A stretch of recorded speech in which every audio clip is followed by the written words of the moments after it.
A classroom on television, the rise of Romper Room. When American children tuned in to Romper Room in the 1950s,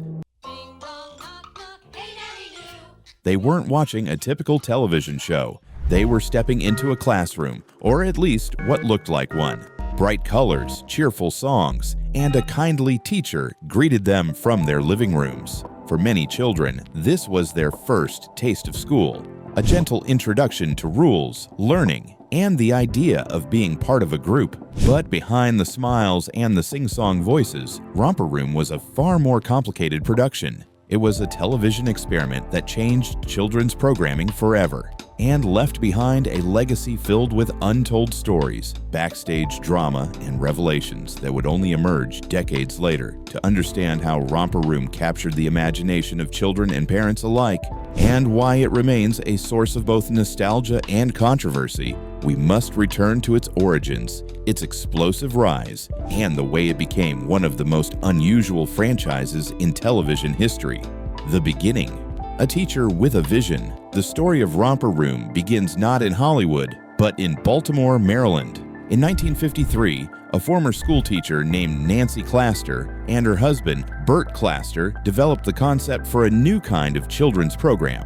At the time, television was still in its infancy, and most shows for children were either slapstick comedy, puppet shows, or cartoons. The Clasters believed children deserved something different. Something educational, engaging, and relatable. Nancy Claster, known on the show as Miss Nancy, was the first Romper Room teacher. Her background as a kindergarten instructor shaped the format. Instead of flashy gimmicks, she focused on the basics, teaching children how to share, follow directions, recite the alphabet, and practice good manners. The show's title reflected this simplicity. A romper room was a playroom where children could be active, social, and imaginative. The program aimed to replicate that environment on television, a classroom at home. The format that defined a generation, Romper Room's format was deceptively simple. Each episode featured a group of 6 to 10 preschool-aged children called the Doobies, who joined the host in a playroom setting. The children sang songs, recited nursery rhymes, played educational games, and learned basic lessons. One of the show's most famous segments was the Do Be and Don't Be moral lessons. Using a cartoon bumblebee puppet, the host would encourage positive behavior. Do be a good listener. Don't be a litterbug. These simple rules became ingrained in the memories of millions of children, making the phrase "do be" part of American pop culture. Another iconic moment was the magic mirror. At the end of each episode, the host would look through a handheld mirror and see the children watching at home. "I see Mary and Tommy and Jennifer and Michael," she would say, naming common children's names. For young viewers, this moment was mesmerizing. Many sat glued to the screen, hoping to hear their names spoken, convinced the host could truly see them. The combination of structure, imagination, and gentle discipline made Romper Room a hit. It wasn't just entertainment, it was an educational tool that reassured parents their children were learning something useful. Syndication and expansion. The real genius of Romper Room was in its franchising model. Unlike most children's shows, which were produced in a single studio and broadcast nationally, Romper Room was designed to be adapted locally. The Clasters licensed the format to television stations across the United States and abroad, allowing each station to create its own version with a local Miss Barbara, Miss Sharon, Miss Judy, and countless others. This approach gave Romper Room an astonishing reach. At its peak, more than 150 local versions of the show aired in cities across America, Canada, Australia, Japan, and the United Kingdom. Each version followed the same basic script and format, but featured local children and a regional host. For viewers, this created an extraordinary sense of connection. Children weren't just watching strangers on a national broadcast. They saw kids from their own communities, sometimes even classmates or neighbors. Parents, too, appreciated the local flavor, which made the show feel more authentic and approachable. The franchising model also meant that thousands of children passed through the Romper Room classrooms over the decades. For many, it was their first experience with television, and for some, it became a life-changing memory. A cultural phenomenon. By the late 1950s and early 1960s, Romper Room was everywhere. It became a daily ritual for preschoolers, a trusted companion for parents, and a cultural touchstone. The show's catchphrases entered the national vocabulary. Do be good, don't be bad, and the ritual of waiting to hear one's name in the magic mirror became childhood rites of passage. The show's influence was so profound that educators debated its role in child development. Supporters praised it for teaching manners, social skills, and basic knowledge in a fun way. Critics, however, worried that it blurred the line between education and entertainment, raising questions about whether children were truly learning or simply being entertained. Despite these debates, the show's popularity only grew. By the 1970s, Romper Room had been on the air for more than 2 decades, with no sign of slowing down. The business behind the smiles, behind the cheerful songs and innocent classroom setting. However, Romper Room was also a business empire. The Clasters and their production company, Claster Television, capitalized on the show's popularity by licensing merchandise. Romper Room lunchboxes, toys, coloring books, and even branded Do Be products filled store shelves. Parents bought them eagerly, believing they were reinforcing positive lessons from the show. The franchise generated millions of dollars, making it one of the most profitable children's television ventures of its time. But with commercial success came criticism. Some educators accused the show of exploiting children's trust by marketing products under the guise of education. Others noted that while the show preached good behavior, it also encouraged consumerism, turning the magic mirror into a subtle sales tool.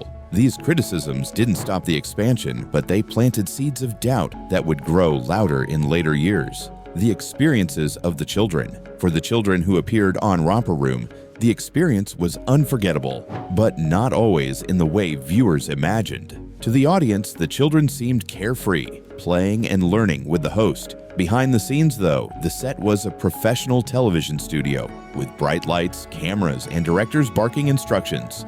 Many former child participants later recalled feeling nervous or overwhelmed. They were told to sit still, follow directions, and smile on cue. No easy task for preschoolers. Some children cried or froze under the pressure, only to be quietly removed from the set. Others loved the experience, relishing their moment in the spotlight. The rotating cast of local children meant that thousands of kids cycled through the show over the decades, each with their own story. Some remembered it as a magical day. Others described it as stressful and intimidating, a far cry from the carefree image projected on screen. For the adult hosts, managing a group of unpredictable preschoolers on live television was its own challenge. Many misses later admitted that keeping order required patience, improvisation, and sometimes firm discipline. The smiling hosts audiences adored often worked under enormous stress, balancing the demands of producers, sponsors, and restless children. A cast member speaks out. For decades, the inner workings of Romper Room remained largely hidden. The show projected innocence, and few questioned what happened behind the scenes. But as time passed, cast members began to reveal more about their experiences. One former host admitted that the show's classroom was more rigid than viewers realized. Children were carefully selected, screened for behavior and appearance, and coached on how to act. Parents were given strict instructions not to interfere. The illusion of a natural playroom was carefully choreographed. Another revelation was the role of sponsors. Hosts were often pressured to incorporate products into the show, blurring the line between education and advertising. Some hosts felt uncomfortable promoting toys or snacks directly to children, but producers insisted it was necessary to keep the show profitable. Perhaps the most startling revelation came from children who remembered being punished off-camera for misbehavior. While the show emphasized kindness and good manners, the reality of managing dozens of energetic children sometimes required harsher measures. Though not abusive by the standards of the time, these behind-the-scenes corrections clashed with the program's wholesome image. The seeds of controversy. By the 1980s, Romper Room's formula was beginning to show its age. Competing children's shows like Sesame Street and Mr. Rogers' Neighborhood offered more sophisticated educational content, grounded in research and child psychology. Compared to these programs, Romper Room seemed outdated. Critics also raised concerns about diversity. For much of its run, the show featured predominantly white children and hosts, reflecting the social norms of its early years, but increasingly clashing with the realities of a multicultural America. Later versions made efforts to diversify, but the criticism lingered. As society's understanding of childhood development evolved, some educators began to view Romper Room as more commercial than educational. The show's reliance on franchising, product tie-ins, and simplistic lessons seemed shallow compared to the research-based curriculum of Sesame Street. By the mid-1990s, after more than 40 years on the air,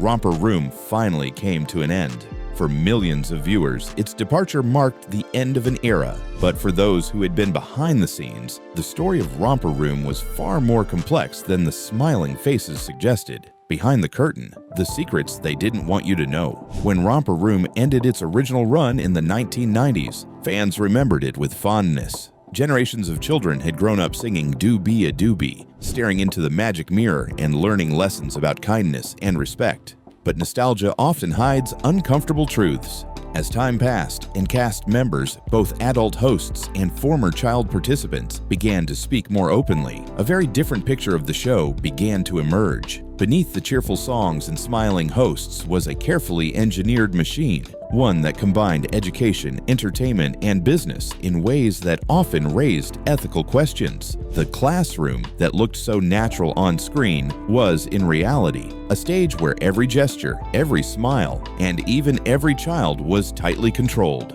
The pressure on the hosts. Perhaps the most surprising revelations came from the women who played the role of Miss Nancy, Miss Barbara, Miss Sharon, Miss Judy, and dozens more across different cities. To viewers, these women seemed effortlessly cheerful, endlessly patient, and naturally nurturing. But behind the scenes, the pressure they endured was immense. Hosts were responsible not only for performing live television, but also for managing a group of preschoolers in real time. Unlike scripted shows, Romper Room relied on spontaneity. Children often forgot their lines, wandered off set, or burst into tears. The host had to keep the show moving, engage the children, and maintain the illusion of calm authority, all while being directed through earpieces and signaled by producers off camera.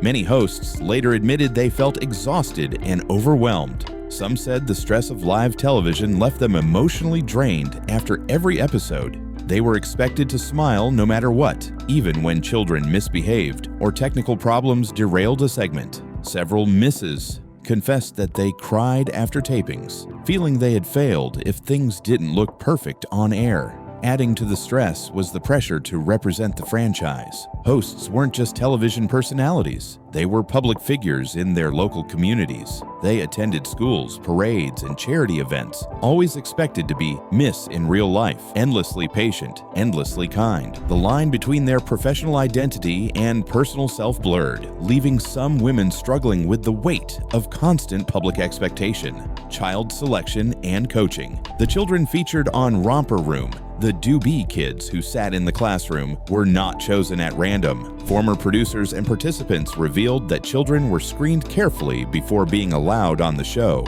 Parents submitted applications, and children were evaluated for temperament, appearance, and ability to follow instructions. Producers favored children who were well-behaved, articulate, and photogenic. Shy children or those with behavioral difficulties were often rejected, though the show never admitted this publicly. On the rare occasion that a child froze or misbehaved on camera, they were quietly cycled out and replaced in the later episodes. Children who did make it onto the show were given strict coaching. They were told when to smile, when to sit still, and how to participate in songs and games. For very young children, this could be overwhelming. Some former participants remembered the experience as magical, but others recalled feeling stressed, even punished, for not meeting expectations. The result was a carefully curated illusion, a classroom full of well-behaved children happily learning together. In reality, it was the product of intense behind-the-scenes management. The magic mirror. Manipulation behind the magic. One of the most beloved parts of Romper Room was the magic mirror. Children across the country sat rapt as the host looked into her mirror and seemed to see them through the television.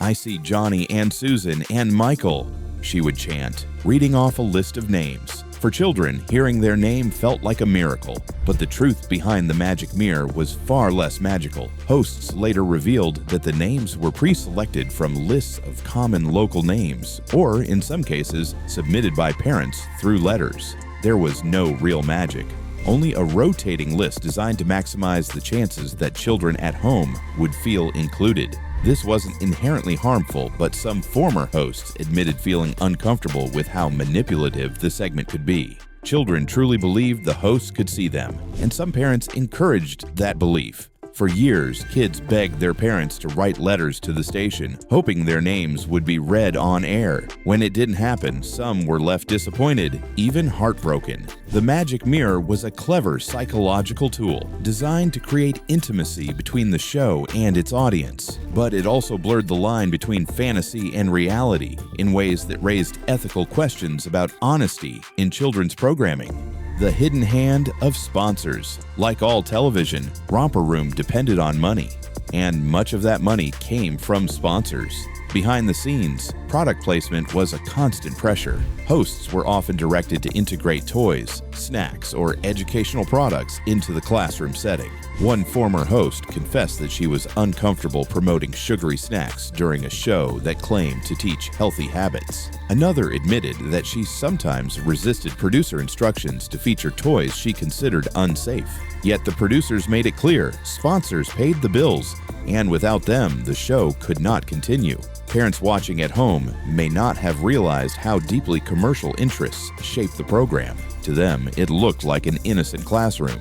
In reality, every object on set, from the toys the children played with to the posters on the walls, could be tied to a sponsor. This blending of education and advertising drew sharp criticism from educators. Some argued that Romper Room was less about teaching children and more about conditioning them to be consumers. The tension between its educational image and commercial reality remains one of the most controversial aspects of the show's legacy.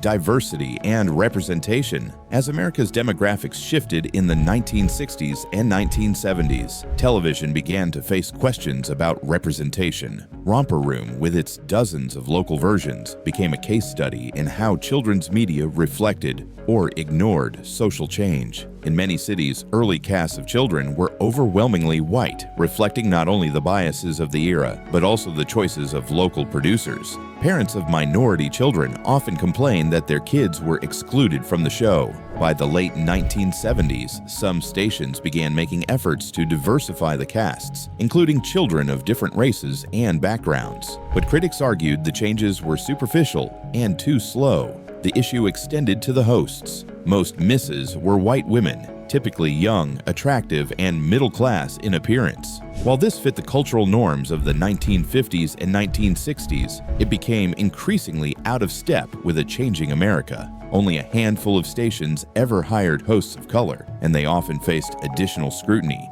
from producers and audiences alike. For many, this lack of representation remains one of the show's most glaring shortcomings. While Romper Room claimed to teach inclusivity and kindness, its casting choices often failed to reflect the diversity of the children it was supposed to serve. The emotional toll on children. While the show was marketed as fun and educational, some former child participants described the experience as emotionally challenging. The bright lights, strict rules, and constant pressure to perform created an environment very different from the playful classroom image projected on screen. Several adults who appeared on the show as children later recalled being scolded or even removed from the set for misbehavior.